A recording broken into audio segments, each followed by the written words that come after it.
Some traditions are written in books, others are carved into stone.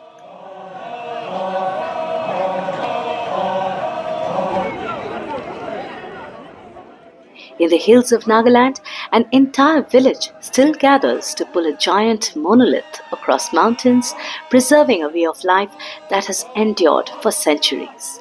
Here, strength is measured not by the weight of the stone, but by the spirit of the people who pull it together.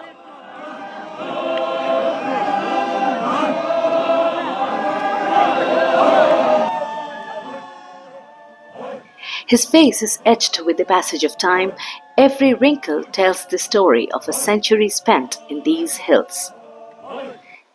Draped in the richly woven tapika, the shawl of merit, 102-year-old Silumgui Di Badio of Sakraba village sits quietly, watching hundreds of villagers pull a giant stone across the mountains, just as he once did in his youth.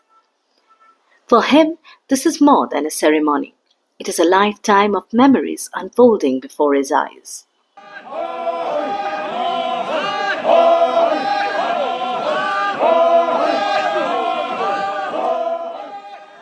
Across the hills of Peak district, the ancient Chakhesang Naga tradition of Kütsü Sü or stone pulling continues to thrive in an age of highways, smartphones and rapid change. What appears to be the movement of a massive monolith is one of Nagaland's most enduring expressions of community, honor and identity. Unlike the great megalithic monuments that survive only as archaeological relics, this remains a living tradition where stones are still pulled, ancient chants still echo through the hills, and an entire village comes together to keep history alive.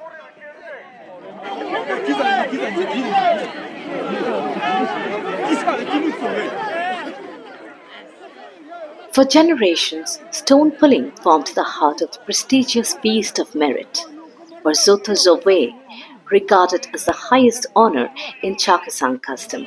This honor was never inherited, it had to be earned.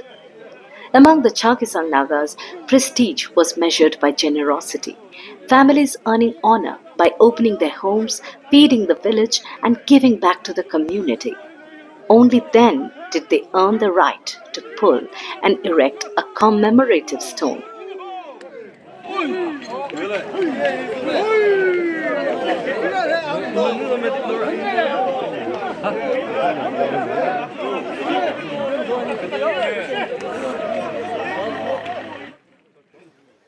Traditionally, a man became eligible to raise his first stone after hosting the third Feast of Merit.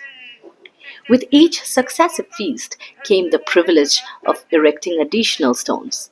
The first two Feasts of Merit also earned both husband and wife the tapika or shawl of merit and the cheka, the traditional house horn, symbols of generosity, service and responsibility rather than birth or lineage.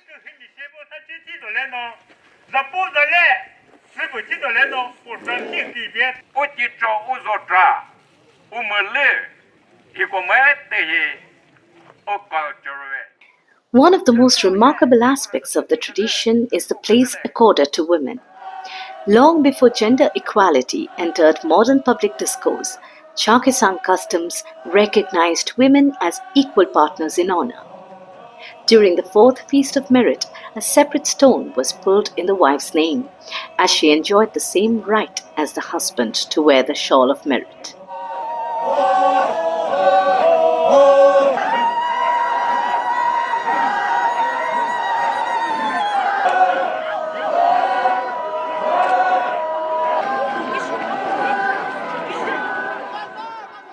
It remains a remarkable reminder that shared honor and mutual respect have long been woven into this indigenous tradition. The ritual itself is rich in symbolism.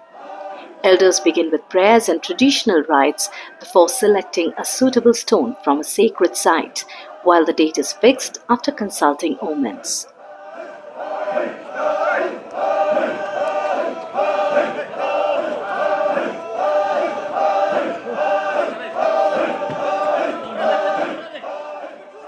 On the appointed day, the oldest elder grips the rope tied around the stone and calls upon it to begin its journey. Soon, the village moves as one.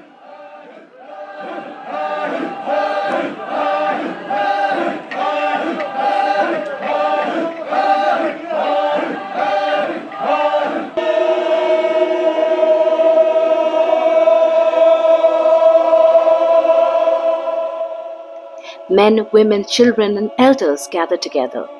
Thick ropes woven from forest vines are fastened around the monolith. Women and children walk alongside, carrying food and rice bear. Guided by the haunting rhythm of Kuhu folk chants, the giant stone inches forward on wooden sledges.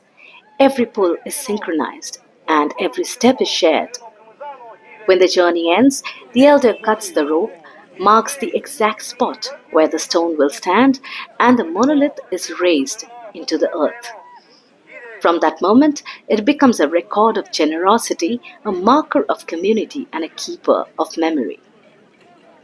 Scattered across villages like Sakraba, these megaliths are living archives of lineage, migration, and shared history.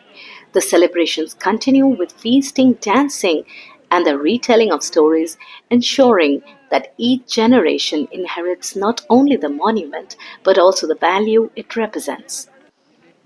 Although the traditional feasts of merit have gradually faded, the Katsasa has found a new life. Today, stone pulls commemorate church jubilees, cultural festivals, community celebrations, and important milestones. The event at Sakraba marks the golden jubilee of the Sakraba Youth Organization, demonstrating how an ancient tradition continues to evolve without losing its soul. As long as these chants continue to echo across the hills, Katsasa will continue to carry the memory, identity, and spirit of the Chakhesang people into the future. Every morning in our house begins with a race. Shoes, slippers, everything on the ground. Mom shouting for breakfast. Lisa, what is your name? Dad's hunting for geese. And I'm in a hurry putting on my socks. Shillong's roads are always full. Honking cars, parents rushing, everyone trying to reach somewhere first. Then one day, the STEM's bus came to our lane. Big, bright yellow, like sunshine on wheels. The bus is always on time. Arcatica waves, it feels like family arriving. Inside, it's not just seats and bags and uniforms. It's laughter, stories, songs, small little friendships growing every morning. We share snacks, help in homework, and learn to wait for each other. I think that's what community really means. Caring for people who share your road. When I see other parents dropping their kids one by one, I think, wow, if one bus can take 50 of us, that's 50 cars less on the road. My father says the bus helps save money because it's not just fuel we're saving, it's time too, and time matters. And my mother knows exactly where I am, every turn, every stop, all thanks to the STEM's app on her phone. The bus feels safe, clean seats, big mirrors, and a careful driver. When a new student comes in, we always make space, and by the next stop, we're already laughing. When we reach school, our caretaker walks us right to the gate. And after school, the caretakers are always waiting, smiling as they walk us back to the bus. The caretaker feels this bus has made life easier, but to me, it made life a lot more happier. Because one bus doesn't just save money or time, it saves mornings. It gives us cleaner air, calmer roads, and families who can breathe a little easier. I think our city is growing smarter, not faster, just kinder. And every day, this bus carries something more than just us children. It carries stories, friendships, dreams, the small moments that slowly becomes memories, and carrying a little bit of Meghalaya's heart with them. Every day, as the bus doors shut and the engine hums to life, I take a quiet moment to be grateful for the journey, for the care, and for everyone who makes it possible. This is STEMS, our ride, our happiness, our tomorrow.